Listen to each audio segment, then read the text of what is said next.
It's the Big Three Roll Up. It's your boy Sills. Kev. In Newburgh. Matt Grothe. We're here with Matt Grothe. I'm sitting down, coming off signing day. I just wanted to know, Matt, do you have any eligibility left? The Florida State Seminoles might need you. You can give him a quarter, Matt. That's funny you say that. I had a buddy that reached out to me yesterday and was like, yo, Francois gone. Can you come back in? Yeah, was it Jaden Woodby? I'm too old for all that. Yeah, right, I know. I can sling it, but I can't move like I used to. That's what I said. I can sling it. Yeah, behind that offensive line, you got to be able to run for your life, bro. Absolutely. So, Matt, you got to USF in 06. You started what is probably now recognized as like the golden years of USF. Which was your favorite year of the four? 07. I mean, That was when you guys made the ride to number 2. yeah, but I mean, the only reason 07 was deep in my heart.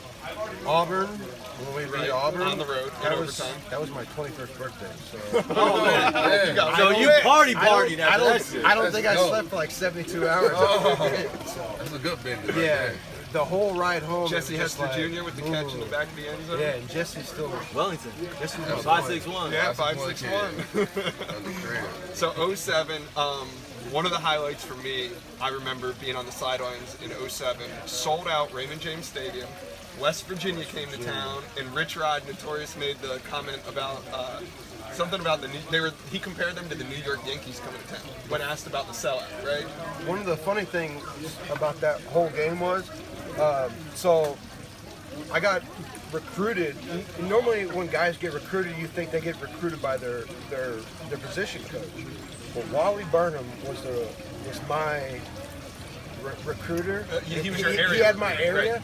and Wally is like the biggest country, Yeah. go-dunk, laid-back dude you ever meet. And Wally's still coaching. I mean, up until He's an 2 or 3 analyst. years Yeah, ago. and for those that don't know, Wally was a linebacker coach at Florida State in in the early 90s when they won the national championship. Back in the day. Yeah. And actually used to be a roommate. He played for Florida State too, if I'm not, or Alabama.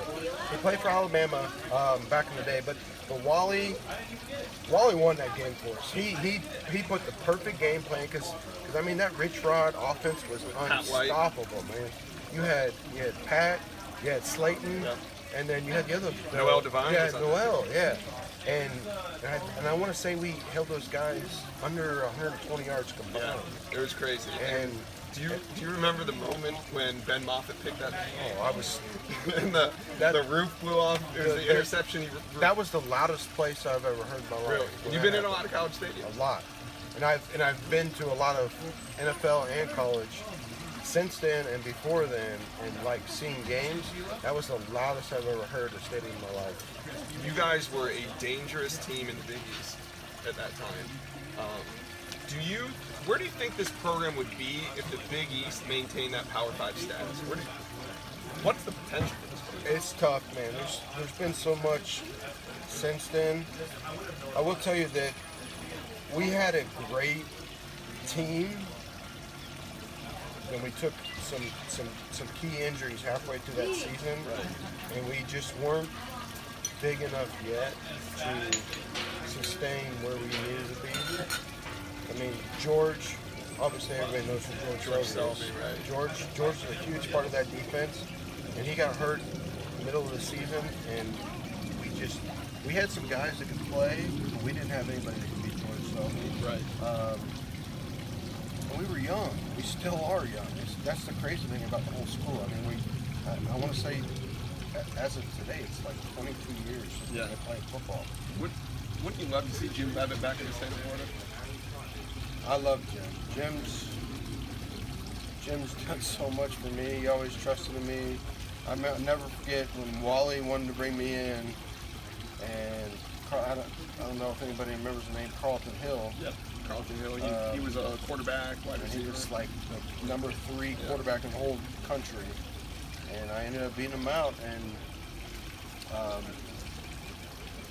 it's all timing. Yeah. And honestly, that's why I think a lot of quarterbacks in the NFL either succeed or don't succeed.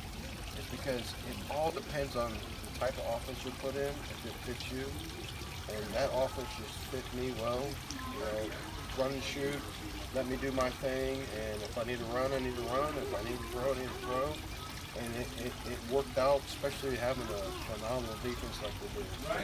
So how do you feel about the new transfer portal? And you're talking about it's so important to have the right fit. Do you like the idea that quarterbacks can now move around, or would you rather see a lot of these guys stay and compete, wait their time, develop? What's your take on the transfer portal? Well, I came in knowing I was going to have to compete with one of the best. But you always got to go in anywhere you go thinking you're the best guy there, right? You know? If you don't think you're the best guy there, you shouldn't be. But a lot of guys say that in the recruiting process. Yes, and Joe Blow can say that. Yep. But if you don't truly think that you are, then it'll never happen. So what about a quarterback that maybe is in the wrong? Do you think they should move if they feel they're in the wrong system? I don't have a problem with it. I mean, do what you got to do. I mean, it's your life, not anybody else's. But if you don't think that you can beat somebody else, there's a reason why you don't think you can beat somebody else, because that person's better than you. So, I mean, maybe there's a better system out there for you. But at the end of the day, I mean, if you're going here to compete. And if you get beat out, then you take the loss and go wherever you need to go.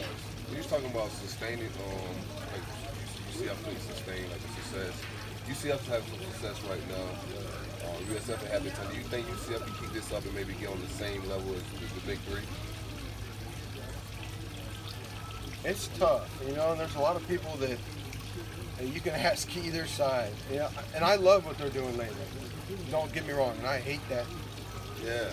Effing team. That's like, I hate that team. But I love what they're doing because they're in our same conference. But at the same time, a lot of their fans and a lot of people forget that back when we were it's the same thing. Yeah. So it went back and forth, and a lot of people don't know, we passed you guys. Well, 6-7 years ago, we number 2 in the country. Yeah, y'all didn't never get to number 2, time. bro. and you guys were winning championships in the Conference USA, but we were beating the brakes off you guys the same year. So 62-7. it's like it goes back and forth, and that's what makes Florida football. And I mean, Florida football is the best football in the country. Absolutely. And I don't care what anybody In the world. says. In the world. Including Well, soccer and all that shit. man, soccer isn't even a sport. Oh! TJ's gonna edit that. Don't come fight him.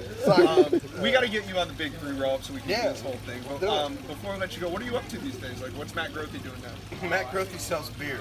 Hanging out. Very nice. That sounds like a Matt Grothe job, bro. Yeah, old country, yes. That's all I do. I'm from Lakeland, Florida, and I sell beer. I've been doing it for about 6 years now, and I love it. I mean, when you're happy, what do? You get a drink. When you're sad, what do? You get a drink. So I mean, it's foolproof, man. All right, well, we got a Big 3 roll tailgate coming in August. So we're going to go to Orlando and do the Florida-Miami game. I'll be there. Bro, that's like selling water to a well. That's like fishing with dynamite, dog. You sell all the beer you want at that bitch. Whatever you want to do. Let's hang out. We will sell it out. Let's hang out. All right, well, we're going to get Matt on the Big 3 roll-up soon. We'll hang out. We'll do a full interview. But, Matt, thanks for stopping by, man. Appreciate you. I appreciate it, man. All right, thanks, man.